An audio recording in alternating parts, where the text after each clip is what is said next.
So on the big ones, you just grab it and then push it in. And I'll go back just a second here. Now that I've gotten this big line done, I'm just gonna go back and really just make sure it's shoved. I'm going to the actual end of the seam.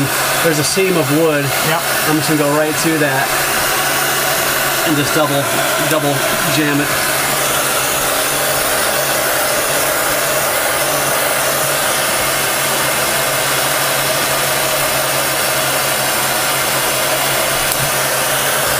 I can tell when it doesn't want to move very much, I can tell I'm not quite warm enough. So I kind of go back and re-warm it.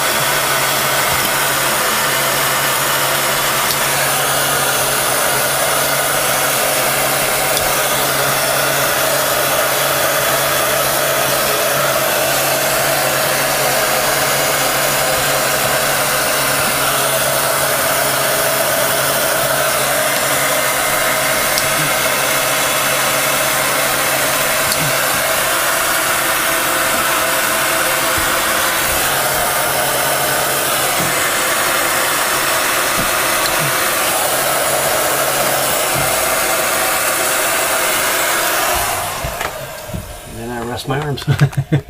And you can put